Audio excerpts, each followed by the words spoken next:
Walang magawa, tara! Pag marunong tayo, magpalit tayo ng door handle ng accent sa rear door.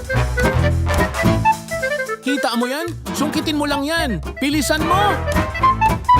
Yung tornilyo sa loob, abay di unscrew mo. Bilisan mo! Nalaglag pa? Hay, tanga talaga! Oh, yan. Kita mo? Ganon din siyempre, sungkitin mo. Tanggalin mo din yung screw, siyempre.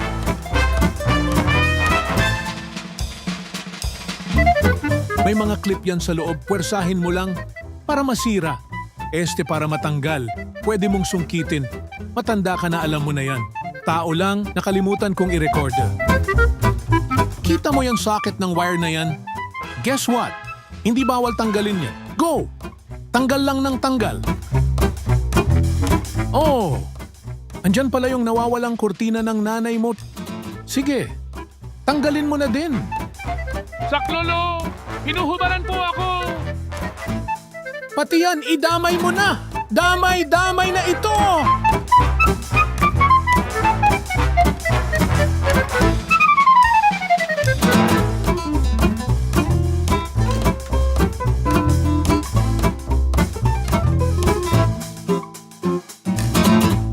One and two! Tanggalin mo!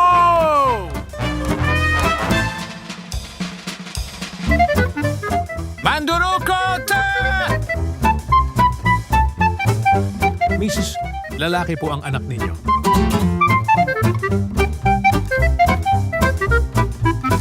Surprise, motherfucker! Yan ang pasimuno sa pagpapahirap sa atin. Tanggalin mo yan ngayon din!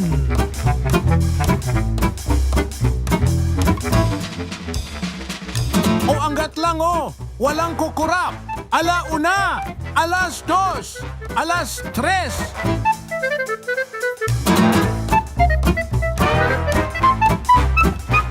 E di ikaw na ang may bagong handle. Di naman orig.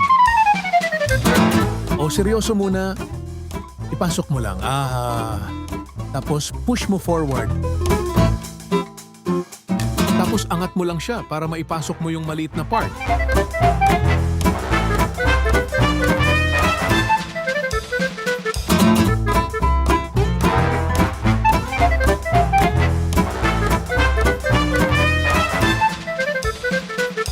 Oh, aba yung mga tinanggal mo, ikaw na lang magkabit mag-isa.